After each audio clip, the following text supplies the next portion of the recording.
August 14 release ஆக போகிற படம் கூலி.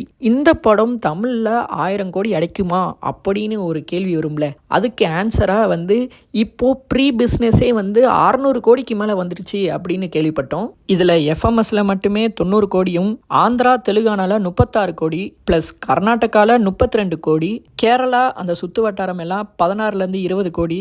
அதுக்கப்புறம் ஒரு ஓடிடி, அது எந்த ஓடிடின்னு ஒன்றும் கன்ஃபார்ம் தெரில, அவங்களுக்கு 120 கோடிலையும். அப்புறம் தமிழ்நாடு டிஸ்ட்ரிபியூஷன், இது கலாநிதி மாறன் பண்ணுறாரு, கூட சேர்ந்து ரெட் ஜெயண்ட்டும் கை கோக்குது அப்படின்னு கேள்விப்பட்டோம். ஸோ இன்னும் கன்ஃபர்மேஷன் மட்டும் தான் அங்கே வர வேண்டியது இருக்குது. அது ஒரு 90லேருந்து 100 கோடி கிட்ட வருது.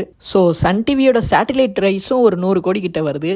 இதெல்லாம் கூட்டி கழிச்சு பார்க்கும்போது ப்ரீ பிஸ்னஸ் மட்டுமே 600 கோடிக்கு மேலே இந்த படத்துக்கு வருது. ஸோ கூட்டி கழிச்சு பார்த்தா 1000 கோடி அடிக்கிறதுக்கு இன்னும் கொஞ்சம் தான் இருக்குது. அதை ஃபஸ்ட்டு 2 நாளே அடிக்கிறதுக்கு வாய்ப்புகள் அதிகமாக இருக்குதுன்னு சொல்லிக்கிட்டு இருக்காங்க. ஸோ தமிழில் ஃபஸ்ட்டு 1000 crores அடிக்கிற படம்ல இந்த கூலி இருக்கும். 75 years young man breaking the ரெக்கார்ட்னு சொல்லுவாங்களே, அதை நம்ம தலைவர் இங்கே படைக்க போகிறாருங்க. இந்த தேவா பற்றி தெரிஞ்சிருந்தோ என்கிட்டயே விளையாடி இருக்கு. தலைமையரங்கி சரிதம் எழுதவே